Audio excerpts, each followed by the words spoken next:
If you want to make $5 million a year, you're going to listen to this podcast and understand how to sell. I'm just kidding. I'm gonna listen. I feel like a bread and butter dynamic of selling is learning how to option close. The option closing is the most important thing you can do as a salesman, period. It's important to understand that option close isn't always the hard sale. Like those are often referred to as like the soft close. An option close is one of the best soft Yes. closes because you're not saying, do you want to buy it? It's just which one do you want? I'm going to think about it. Now you got some work to do before you keep going. Welcome to the Premium Mindset, the weekly podcast where homegrown entrepreneurs and business owners, Evan Ritchey and Cameron Bawden, share the good, the bad, and the ugly of modern entrepreneurship and reveal what really happens behind the scenes of their personal and professional lives. As owners of two of America's fastest growing and most disruptive companies, Coconut Cleaning and Green Mango Pest Control. Stay tuned for real stories, struggles, insight, and advice from real entrepreneurs in real time. What's going on? I am excited to get into today's podcast. We are going to dive into the art of building value and rapport with customers, employees, and these principles that you're about to listen to have single-handedly allowed all the companies that we run and own get into millions in dollars of revenue, as well as Cameron with Green Mango getting past the $20 million mark. Today we are doing something different very quickly, and it's something that I've been wanting to do with Cameron for a long time. Oh gosh. And that is put him on the spot for rapid fire questions. Okay, so you have a few seconds to answer every question. Why are you doing this? All right, childhood celebrity crush. Britney Spears. Person you would trade places with for a day. As a child or right now? Right now. Todd Peterson. Todd Peterson. That's Vivint, former or co-founder. Yeah. Of Vivint. Of Vivint. Guilty pleasure. Guilty pleasure. Yeah. I don't know. Okay. Biggest risk you ever took. Base jumping. Best compliment you've ever received. My manual. Your manual. Yeah. What never fails to make you laugh. Home Alone. Home Alone. Worst piece of advice you've ever received. How can you rapid fire that? I don't know. I'd have to think on that for a while. Something you wish you were better at. Like memorizing people's names. Who would you like to be stranded on a deserted island with? My wife. You're on death row. You have one meal left before you die tomorrow. What meal is it? I was going to say flower child, but I love my mom's homemade Navajo tacos. Your mom's homemade Navajo tacos. What's your favorite business? Green Mango. Cameron, my only question for you, and just bear with me here, is that let's say if you had one shot. One opportunity. And this is everything you've always wanted. My question for you is, would you capture it or let it slip? I feel like I've heard this on a rap song music video before. Today, we're going to talk about the art of sales.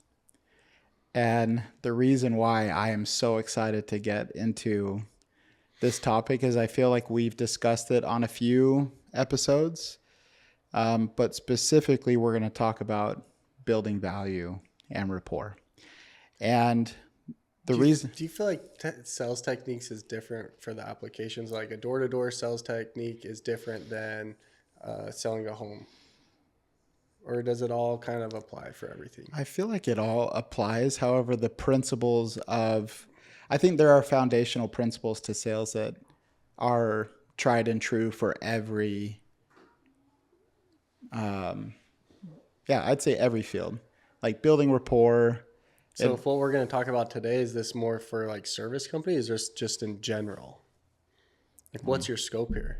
I would say we're going to talk about how building rapport and the multiple layers that you build rapport on with as a business owner, because when you build rapport with a customer, we call them touch points, right? Okay. So we want the customer to have a lot of touch points. And the reason I want to talk about this is that you've been extremely passionate for delivering more value because you've been inspired by me and all the value I deliver. So my thing as it pertains to sales, like when you think of like the Green Mango towel, the cookies, all the different areas in which you've decided to take that whatever profit is left over and try to find some margin of it to continue to bring value to the customer. because there are a lot of dynamics to sales. So I think today, from a business owner's mindset, when you think of building value and building rapport, what do you think of? When I think about sales and break it down into a pie chart, 80% should be listening to the customer. 10% should be asking questions, and the other 10% is you actually selling. And a lot of salesmen try and just plow through the sell, and they talk 80% of the time. They don't even listen 10% of the time, and then they're not asking the right questions to gauge where they're at. And that's where it's all about. So when you say 80% is listening, do you find yourself like guilty of when someone is talking and they hit on something that you're already thinking of that thing that you blank out, like you pretty much stop listening while they're still talking because they mentioned something and you really want to hit on that? Well, I think it's different in-person sales versus on the phone. And it depends on where you're at in your level. If you've been closing, like let's take Green Mango, for example. If you're an inside salesman and you're taking new customers, signing up for general pest control, you should be able to remember all the hot points, but you need to let that customer speak. Like, no one wants to talk about pest control and their problems unless they're important to them. Right. So if they bring up scorpions, they bring up roaches, they bring up how their old pest company might always lose or miss webs, the webs around the home. Yeah. That customer is telling you what they care about. Those are their hot buttons. And so now my sales pitch may be completely different from what I just got off the phone pitching. And now it's all about how I'm going to take care of the spider webs, how our tri-block technology is all focused around taking care of roaches and scorpions or whatever that they talked about. And I'm going to make sure that she understands that in my system, I'm going to make sure she understands how awesome the CRM is. And that when I put notes in the system and the technician comes out, I'm going to explain the whole process. Hey, ma'am, you're talking about scorpions here. You're talking about how your last company forgot about the spider webs. I'm going to make sure I put this in my system. And what's cool about Green Mango, we've invested a ton of money into our CRM. So when the technician pulls up to the house, he's supposed to look at it on his phone before he even gets out of his truck and read all the notes that has to do with your home. So he's going to see, take care of the spider webs. He's going to see that this home has an issue with scorpions and roaches. And then he's going to go perform tri-block technology according to that. And that gives them the peace of mind, and that gives them what they are. But a lot of technicians, hey, I'm interested in pest control. Let me tell you about tri-block technology. And they just start talking about, earwigs. This person doesn't have an earwig problem. They have a roach problem. Right. That's what I guess you said a few things that gave me other thoughts. As far as Green Mango goes, what main problems do you feel that Green Mango services resolve for your demographic of customers? Just what we call general pest control. Okay. So crickets, earwigs, roaches, scorpions, and then of course you have your specialty that aren't as common, but our goal is to get into the door with general pest control. And then when they do have bed bugs or they do have rodents or the termites, we're the first one that they go to call. And just for everyone watching, and that's why I say there's so many dynamics to sales. And as business owners, a lot of our day is filled up with listening to people's issues internally with the company, their pay, listening to the software issues that they might be having and fulfilling those responsibilities. There's a lot of listening, actually. Mm-hmm. But when it comes to the actual, okay, all these little variables have to go in to solve one customer's problem, and that's pest control. Yeah. So what's been the evolution of Cameron listening to people internally as far as employees go? For like the sales aspect or just all of it? I'd say and the reason I want to ask, so maybe I can provide more context, is that the nature of what we do is always listening. And I feel like you've had a total pivot in how you've gone about addressing issues with internal facing employees, right? And so I feel like you've been on the front lines of that. You've had people in between you. And then now more recently, I'd say in the last year, you've been Mr. What's everyone's problems and resolve them. And so that's why I was asking, because how you do one thing's how you do everything. You're a great salesman. You're great at listening to the customer and those hot buttons. Mm-hmm. But how has becoming a good rapport builder in sales helped you as a business owner as it pertains to your employees' problems? Oh, yeah. So for me, it's just the reason why you ask questions in a sale is because, and why you listen is you're listening for those hot buttons. You're saying, okay, this is what means a lot to that customer. So when you're sitting with a manager and they're going to talk for 50 minutes, but they're only going to talk about 2 or 3 problems. And those are the only things, not that I care about, but those are the things that I want to address. That's what they want me to address. And those are the talking points that I'm going to either, take a week to handle, or I'm going to answer right there on the spot. But because tuning into someone speaking is like, it's an art, and that's a skill, because you just think, oh, they're rambling on about something for an hour, when in reality it's like 2 topics. And that's the same thing with a new sell. When you're at the door and you're asking questions, hey, who are you using right now? Are you happy with them? I noticed a couple of spider webs. How long have you been with them for? They tell me 3 years. Okay, like, I'm gonna have to really build on who we are as a company, why people switch over to us, and heavily go into value add. Right. Because they've been with this customer for 3 years. They've been with them for less than a year. They don't really know much about them. It's okay. I'm just going to compare and contrast here. I'm going to talk about what we do versus the industry. I never bash anybody. And that's the thing. Like, if you want to correlate it back to managers, is when I'm talking to a manager, if they're bashing someone else, we're not focusing on that person not doing their job. We're focusing on what they're talking about and speaking to their needs and how they can contribute. Yeah. It's something I feel like you're really good at. Even when you do interject, when I'm rambling or someone's rambling, you'll say, hey, sorry to cut you off. Like, you'll seek for clarification on a certain point. But I've noticed that you generally like the role of being the last person to speak and hearing everybody out. Has that always been like a trait of yours, or has that been learned? I don't know. I mean, it's probably been learned. I didn't know anything when I started Green Mango. But I think that if you regurgitate what you feel like they told you, it gives them a chance to say, yeah, you're right, or you're wrong. And sales is no different. So you're telling me you have issues with spider webs. You're telling me you have issues with scorpions, but you're still paying $75 a month for this company. I'm going to charge you $5 more per month. I'm going to come out, I'm going to perform tri-block technology, and we're going to get you taken care of. Like, it's a no-brainer. Same thing with a manager, and they have a problem. I sat down with someone yesterday. I told you about it. She rambled on for 45 minutes. At the end, I'm like, so your 2 problems are this, right? And I let her talk, because people want to be heard. And that's the mistake that I see salesmen make, kind of coming back to sales, is that salesmen want to get to the next door. They want to get to the next call. They want to get, whatever. So they're cutting customers off, because let's face it, you probably have heard this pitch a million times. People can only have so many problems. If you're closing over 10,000 accounts a year, you're going to hear the same thing. I see crickets underneath, in the door jams. I see, earwigs underneath my rug, all the different things. So yeah, I get it. It's annoying, but that's your job, is to sit back, let that customer vent, or let that employee vent, and then, sell to their needs, or talk to that manager and their needs. Right. As you were sharing that, and I don't know the guy much. Who is it? Austin that you've been meeting with, the real estate? Is his name Austin? Austin.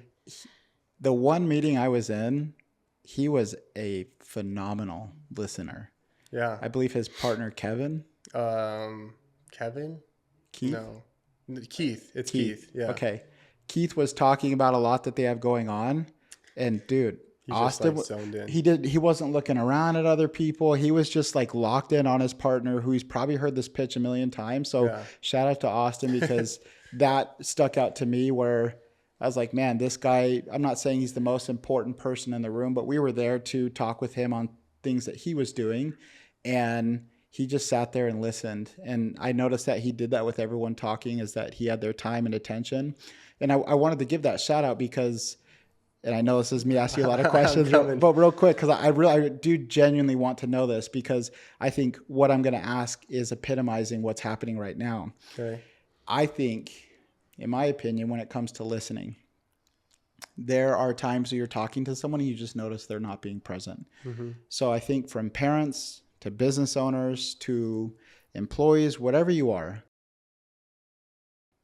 all of us are guilty of being preoccupied while being in a meeting or being somewhere where we do need to listen. Yeah. You just showed me a text right before the podcast that, to me, I wouldn't be able to pay attention to what we're doing on this podcast.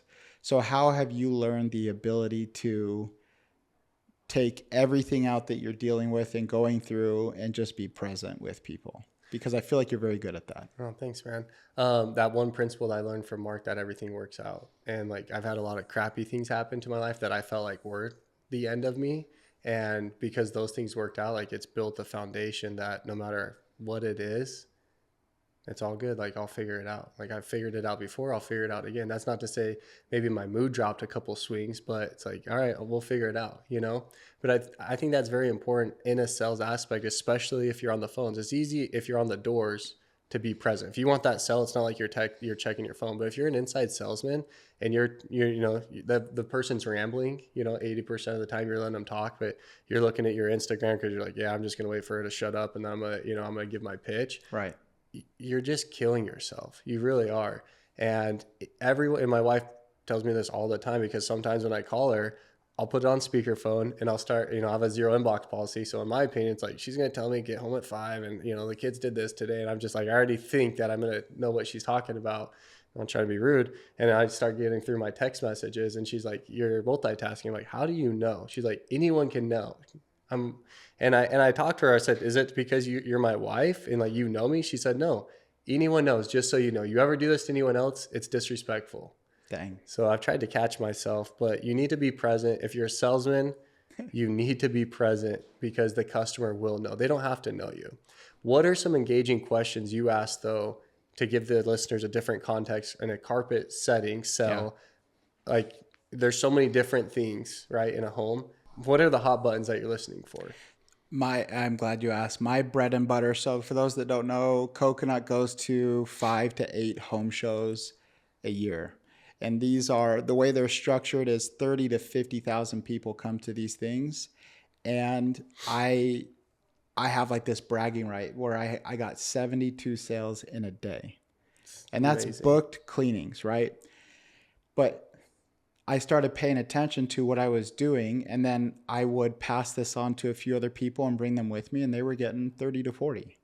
And so I'm like, oh man, like this is great. And I haven't gone to a few the last few times, and I've noticed our home show sales went from like 500 to 600 a weekend to like 100 to 200. And so I went on one of these days, and the guys, and this, I'm going to answer the question, but the guys, people be walking by at the home show, and our people, Coconut, be like, hey, how you doing? Have you heard of us? And like, they've already lost 3 to 5 seconds. And then, well, hey, real quick, and they're like 3 steps past them. So my bread and butter question that stops everyone or gets the conversation going faster that I use in the home, in selling, is when's the last time you cleaned blank? It doesn't matter whether you say a sofa, your tile, your car, I literally whatever. see someone, I say, hey, when's the last time you cleaned your carpet? They're like, I don't have carpet. When's the last time you cleaned your tile and grout? I don't know. And then it gets them going. And the reason, so in sales, just to understand that, is that rather than say like, hey, do you think carpet cleaning is important? I'm the professional. I know it's important.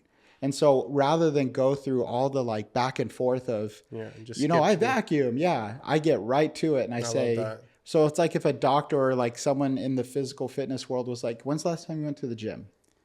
It's like, rather than look at me and ask me like, hey, what's your fitness routine? And know that like, I don't have one like that. They just get right to it. And so at Coconut, one of the things that I've done as far as the phone sales, in-person sales, is when's the last time you cleaned blank? And that's, so if we're in your home and our guys are cleaning your carpet and they turn to you and say, hey, when's the last time you cleaned your tile and grout? That automatically infers that it needs to be done. So when's the last time you did it? Yeah. And then what got that question going even better is when's the last time you had it professionally cleaned? Because everyone's like, oh, I get it cleaned. So I get them talking about the importance of having it cleaned.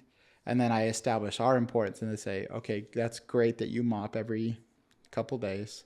When's the last time you had it professionally cleaned? Right. And then at the home show, we have a van parked in the middle and we show them our van setup and say, this is $100,000 setup. But very simple questions like that for me are always the name of the game, which is a very assumptive, when's the last time you did blank? So if I'm at your home. Are you building any rapport there at the home show? Yes, right after you get them hooked. So I do a lot of like the nonverbals of like, hey, let me show you what we're doing, right? So you ask them the question, get them over there, and then you build a little hey, nice shoes, man. How's the home show going? Or are you giving them a little bit more meat? The home show, less rapport for the first few minutes until I really feel like it's sold. Because those people are in the mindset like, there's 1,500 vendors there. So the fact that we're in the middle and they came from the entrance, they probably were already spoken to a couple hundred times. But in the home, when are you teaching the guys to start building rapport? Immediately. And how are they building rapport? most people, when we come in the home, they jump right into like, hey guys, walk in. And I think it's just their comfort. They're like, well, let me show you the rooms. I say, slow down the tone. Just say, okay, one moment as I put on my booties. Yeah. And then just say, they walk in and they take a glance. And I always tell them to be like honest. I hate the guys that are in the home and they're just like, oh, Green Bay Packers, huh? I'm like, last person I knew that played on the Green Bay Packers was Brett Favorite or Brett whatever is Favre. I knew that was going to be good. What was it? Brett Favre. Brett Favre, okay. But it's like spelled weird, isn't it? Favre or something? Yeah. That's my point. So my salespeople, I want Don't them be to be fake. honest. Build Yes. rapport right away. If the account is sold and landed and you're going in to provide the service, but Yes. knowing that you're going to try and upsell, start building that rapport with people right away. Yeah. So like I'm walking into a house, the general things I look for first are pets. Like I love pets. Yeah. And so when that dog comes running up to you, when they're like, hey, come let's look at the room of carpet, I'll bend down and I'm petting the dog. Yeah. But if someone is into sports, you're encouraging them to talk about the sports. 100%. You see the sport, or there's a sports game on, anything like that. So That's to me, oh, go ahead, keep going. you actually have it in your manual, which I love. Thank you, man. It says, people don't care how much you know until they know how much you care. Yeah.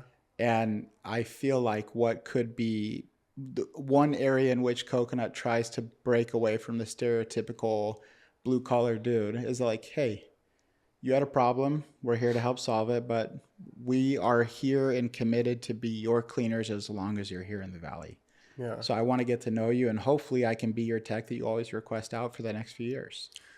Yeah. But one thing, rapport to me is everything, because I love that quote that you shared. And there's always going to be dead space in a cell, right? So for us on the inside cells, it's during the time where they're inputting notes into the system or they're looking for a spot on the route. That's when I encourage my guys to start building rapport. How's your day going? Hopefully they've told me something at the beginning, or maybe I heard a couple kids in the background or a couple dogs barking. And like you're saying, if you're into dogs, you're into kids, you're into whatever you heard, like, and that's why it's important to pick up on just listen and not multitasking, is because when you're looking for that route and you have that 30 to 45 seconds of dead space, it's awkward, man, if it's just silent while you're looking. Yeah. But if you can say, hey, I heard a kid in the background, is a boy or girl, or I heard a basketball, are they into sports, how long they've been playing for, they'll talk. And at that point, I'm not going to say it's not important to listen, but at least like it's not that dead space, and you can start putting in notes into the system, and you're not having to like be zoned in on that. You know what I mean? I feel like I haven't even said something that's very obvious when it comes to building rapport as far as like the initial presentation that complements what you're saying. And I start smiling thinking about it, because I remember you talking about this 13 years ago, because I thought you were such an awkward smiler when you said like smile when they open the door. Like you have a great smile, but like you'd be like, hey, smile. And so I'm like, oh gosh. But I feel like what we tell our guys right out the gate, because there's so many nonverbals that go into this, and looking at a customer's, body, are they opening the door and they look rushed, they got to go pick up their kid? Like that smile of like, hey, like we even got if you're you. on the phones, man. Yes. And I love what Sherry did. I don't know if you've ever noticed, but at Coconut, Mirror. yeah, she got a mirror for everyone at the bottom of their computer to like make dope. them be cognizant of them smiling. And I feel like that's such an important, like to show you are someone worth having rapport with. I think you need to show that like I'm also human, and you don't need to be afraid. And this is going to be a good experience for you. Okay. So do you want to get an option? Because I had a question I wanted to ask. Ahead. Go. Have you ever been in a sales environment where you're the consumer and you genuinely are ready to buy, and the guy's just shooting the shiz with you, like just trying to build rapport when you're like, bro, like I just want that car. We don't need to do this back and forth. And maybe that's my personality, but what's that experience like for you when you're just like, dude, it's like painful, man. Like I'm thinking of all the ways that they could improve their system, because I just want to get in and out. Yeah. And that's what's frustrating. So yes, absolutely. That's the other spectrum of building rapport is like, don't be annoying. Yeah, there does come a line where someone's like, I genuinely like work from home, and I love that you love the Packers, but what's up? Yeah. It's like, oh crap. So now you feel like dumb. So it's also like knowing when and how deep to go. So you're reading the body language, you're engaging, you're listening to, how quickly are they answering? Is it one sentence? Hey, have you been a Packers fan forever? Yeah. Okay. They probably don't want to talk. Yeah. Let's talk about one other aspect to sales, because like I said, there's many that we could talk about.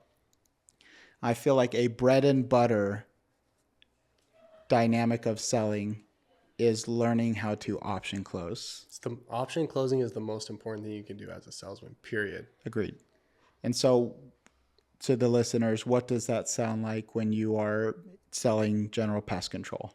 Hey, our technician's out tomorrow, or we have a spot on Wednesday. Which one works best for you? Love it. As simple as that. Or, we're going to be doing in coconut. And this is why I love coconut. There's so many different packages, right? We got the lifetime, or you got the 2 year. Which one you want to go with? Yep. And that's just the option. And there's so many option closes that you can do. I think it's important to understand that option close isn't always the hard sale. Like those are often referred to as like the soft close. Yeah. And so if you are a salesperson or if you are a manager, it's one of the best an option close is one of the best soft closes, because you're not saying, do you want to buy it? It's just, which one do you want? I'm going to think about it. Now you got some work to do before you keep going. Yes. And so when you're talking to them, like specifically or contextually for cleaning, when I'm saying, hey, I've talked about a lot of services that we perform. Would you rather have me do the carpet or the upholstery? Mm-hmm. And then once they say like, hey, let's go with the upholstery, then I can dig deeper into it and it advances the sale. And so when you are intentional about the option closes, especially as soft closes, they allow you to get to that more hard close. And you can, even when you do a hard close, you can do an option close as well, which is, hey, you can pay for this in full today, or you can break this up into monthly payments. Which one works best for you? So that would be more of like the hard close, like this is it, versus would morning or afternoon work better for you? Yeah. But where do you see salesmen go wrong when it comes to option closing and just, again, closing in general as it pertains to like all the different variations they could use? I mean, I think the easy answer would be doing exactly opposite of what we just said. So not listening, multitasking, not doing an option close. A lot of salesmen stop on the price. So it's going to be $79 today. Does that work for you? Like, no, you need to assume that sell, and that's the option close. Building too much rapport, talking too long on the customer, not progressing them. And that's the importance of practicing your pitch. If you're a salesman, when I was learning how to do pest control, like I knocked on my bedroom door so many different times practicing my pitch, and I had a flow. Maybe that's just because how my brain works, but I had a flow: intro, feature, benefit, smooth transition. And there's 6 or 7 different smooth transitions that I would use. How would I get into that next one? Another feature, benefit, soft close, and then, depending on where the customer is, a hard close from there. It's definitely an art. And I feel like we've done a lot here at Hype Farm to invest in the importance of selling and really expounding on the different dynamics of selling, like building rapport and option closing. And I feel like at any level of leadership or ownership, becoming invested in your continual progression as it pertains to sales is crucial. And you'll find that the people that don't like sales are selling in a way. They just know what their limits are, and they're like, I just don't want to do that, or I don't want to do this. It's like everything in how you interact with everyone is a sale.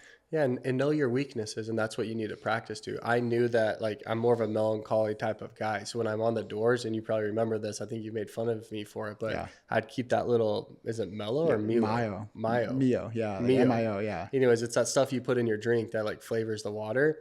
I would just dilute it in your drink. Yeah, you dilute it, but I would just freaking hit that straight up, because it would give me like this high right before the door. I'd even like lick the top, because it would just like give me that extra little thing.